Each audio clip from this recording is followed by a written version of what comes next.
Nobody in Pine Ridge, Texas could explain why two men with almost nothing decided to risk everything on the one ranch that had already destroyed three wealthy owners. Years later, people would call it one of the greatest comeback stories the county had ever witnessed. But on the morning it all began, there were no cameras, no headlines, and certainly no reason to believe success was waiting for them. There were only two lifelong friends, one worn-out pickup truck, and a dream everyone else had already laughed at. Marcus Williams started every morning before sunrise. By 5:30, the lights inside his small diesel repair shop were already glowing against the dark Texas sky. The smell of engine oil mixed with fresh coffee as old country music drifted from a dusty radio, sitting on a steel shelf. His shop wasn't impressive. The paint on the walls had faded years ago. Several cabinets were held together with homemade repairs, and the concrete floor carried decades of oil stains that would never come clean. Yet people drove for miles because Marcus had earned a reputation that couldn't be bought. He wasn't the cheapest mechanic in the county, and he wasn't the fastest. He was simply the one who never gave up on a machine until he understood exactly what was wrong with it. That morning, an old rancher named Bill Hansen watched nervously as Marcus disappeared beneath a rusted Ford pickup that everyone else had declared beyond saving. "You know," Bill said, folding his arms, "the dealership told me I'd be better off buying another truck." Marcus slid back out from under the engine, wiped the grease from his hands, and smiled. "They're in the business of selling trucks." Bill frowned. "And you?" Marcus looked at the weathered pickup for a moment before answering. "I'm in the business of giving things another chance."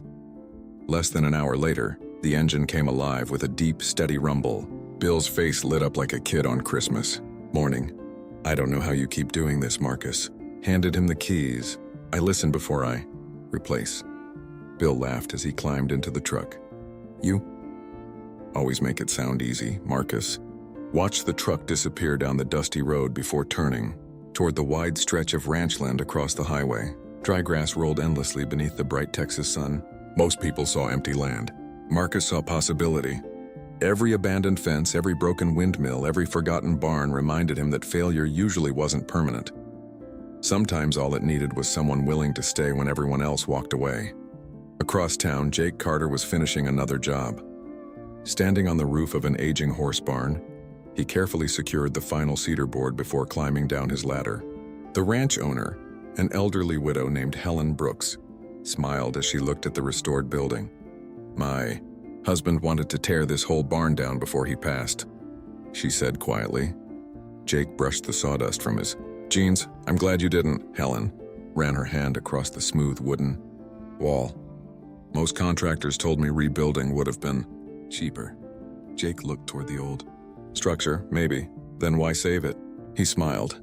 "Because replacing something is easy. Restoring it takes heart." Helen nodded slowly. "Your father used to say almost the same thing." Jake smiled, but there was sadness behind it. His family's construction company had collapsed years earlier, after the housing market crashed. His father had spent 30 years building homes before losing nearly everything. Watching that happen had changed Jake forever. Since then, he'd promised himself that if he ever built something again, it wouldn't just make money, it would matter. That evening, as they had done nearly every Thursday for more than a decade, Marcus and Jake met at Miller's Diner on Main Street. The waitress didn't even ask what they wanted anymore. 2 burgers, 2 iced teas, and a basket of fries appeared on the table before either man opened the menu. Jake laughed. "I think we're officially predictable." Marcus grinned. "I call it loyalty." For a while, they talked about work, stubborn customers, and football. Then the conversation shifted, as it always did, to the dream they'd carried since their early 20s. Jake reached into his truck after dinner and pulled out a folded county map. He spread it across the hood beneath the parking lot lights. "You ever notice how every ranch we've circled over the years has already been sold?" Marcus smiled. "Except one." Jake pointed toward a large piece of land west of town. Hollow Creek. Marcus stared at the map. Nearly 700 acres. Dried-up cattle operation, falling barns, broken fencing, an old ranch house no one had lived in for years. Most people believed the property was cursed because every owner had gone bankrupt. Marcus didn't believe in curses. He believed in bad management. Poor planning. And people quitting too. Soon? You still think about it? Jake asked. Marcus didn't answer immediately. Instead, he unfolded a weathered notebook he'd carried for nearly 15 years. Inside were hand-drawn sketches of restored barns, grazing plans, equipment budgets, irrigation ideas, and pages filled with business calculations. Every few months he'd updated it. Even though neither of them had enough money to buy a ranch, Jake slowly flipped through the pages. You've been adding to this. Every month, Marcus looked out across the quiet highway. I figured if the opportunity ever showed up, and he closed the, notebook. I'd rather be prepared than lucky. Jake smiled. You know what I like about you? Marcus laughed. You've got a long list. No. Jake looked him straight in the eye. You've never stopped believing. Marcus leaned against the truck. Neither have you. Yet thine two friends stood there in comfortable silence as pickup trucks rolled past beneath the warm Texas night. They had no investors, no wealthy families, no backup plan, only trust. The next morning, everything changed. Marcus had just finished replacing hydraulic lines on a tractor when his phone rang. Jake's name flashed across the screen. Marcus answered with a smile. What broke this time? Jake didn't laugh. His voice was low. Serious. You need to get to the courthouse. Marcus straightened. What happened? Jake took a slow breath. They're auctioning Hollow Creek Ranch. Then he added 6 words that made Marcus's heart stop. The opening bid is affordable. Nobody spoke as Marcus pulled into the crowded parking lot outside the Pine Ridge County Courthouse. Pickup trucks lined both sides of the street, and ranchers wearing weathered boots and worn felt hats gathered near the entrance, exchanging quiet conversations that stopped the moment someone mentioned Hollow Creek Ranch. The property had been the talk of the county for weeks. Some believed it was simply too expensive to restore. Others insisted the land itself was the problem. Whatever the reason, 3 experienced ranch owners had walked away from it over the last 20 years, each leaving behind unpaid debts, broken equipment, and another chapter of failure. Marcus stepped out of his truck and spotted Jake waiting on the courthouse steps, holding a folded auction brochure. You made good time, Jake said.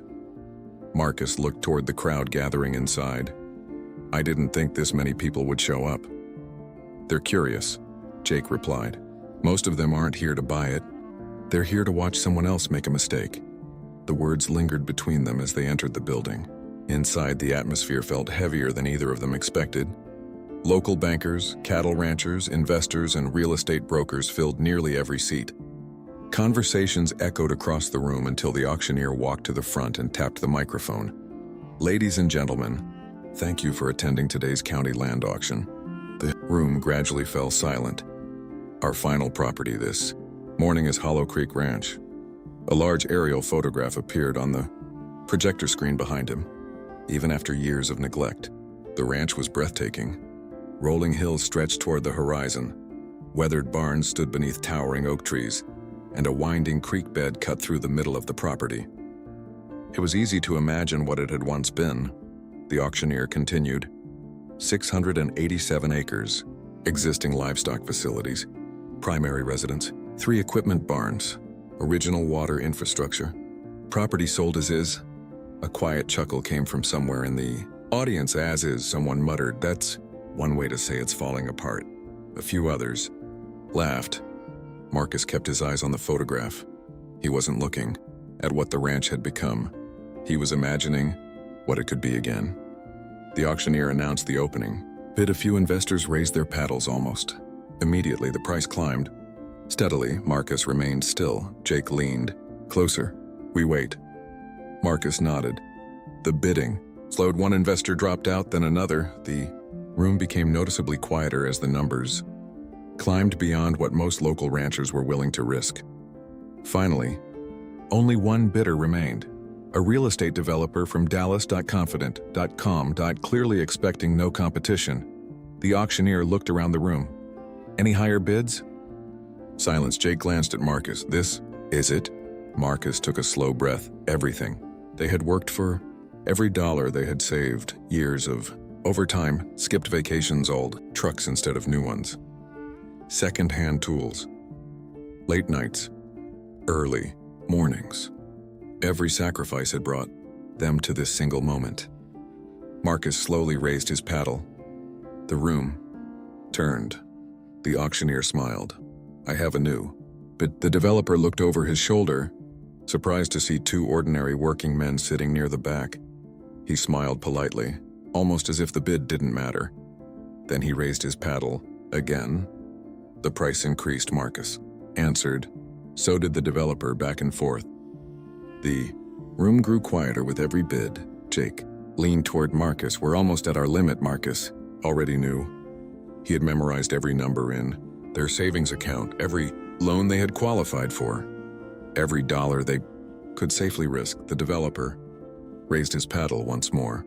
Marcus looked down at the notebook resting on his lap, the same notebook he'd been filling with ranch plans for nearly 15 years, Jake noticed. "You thinking what I'm thinking?" Marcus smiled slightly. "We didn't come this far to wonder what if." He raised the paddle again. The room fell completely silent. Even the auctioneer paused. The developer frowned. For the first time, he studied Marcus and Jake carefully before whispering something to the woman sitting beside him. She quietly shook her head. He looked back toward the front, thought for another moment, then he lowered his paddle. The auctioneer scanned the room. "Any further bids?" No movement. "Going." Once Marcus could hear his own heartbeat. "Going." Twice. Jake gripped the edge of his chair so tightly his knuckles turned white. The gavel lifted. "Sold." The sharp crack echoed through the courthouse. For a brief second, neither Marcus nor Jake moved. They simply stared at one another. Then Jake laughed. Not loudly, just enough to release years of pressure all at once. "We actually did it." Marcus smiled. But reality arrived almost instantly. Buying the ranch had been the easy part. Now they had to save it. Outside the courthouse, reporters interviewed local investors while ranchers gathered in small groups, quietly discussing the unexpected outcome. And older cattlemen approached Marcus and Jake as they stood beside their truck. His name was Walter Gaines. He'd spent nearly 50 years working ranches across Texas. He removed his hat and looked toward Hollow Creek in the distance. "I've watched good men lose everything out there." Marcus listened. Respectfully, Walter continued. "The land isn't your enemy." Marcus looked at him. "Then what is?" Walter smiled faintly. "Thinking hard work alone is enough." With that, he tipped his hat and walked away. The drive to Hollow Creek Ranch took less than 20 minutes. Neither friend spoke much. They were too busy imagining the future. When they reached the front gate, Marcus stepped out first. The old wooden entrance sign hung crooked from rusted chains. Tall grass had swallowed most of the gravel driveway. Several fence posts leaned at impossible angles. One barn roof had partially collapsed. Windows in the ranch house were boarded shut. Nature had slowly reclaimed almost everything. Jake let out a slow whistle. "It looks worse than the pictures," Marcus crouched beside the dry ground. Instead of focusing on the weeds, he picked up a handful of soil. He rubbed it gently between his fingers. "It's still alive." Jake smiled. "You can tell that?" Marcus nodded. "So can you." Jake looked around again. Then, his eyes stopped on the old windmill standing silently above the pasture.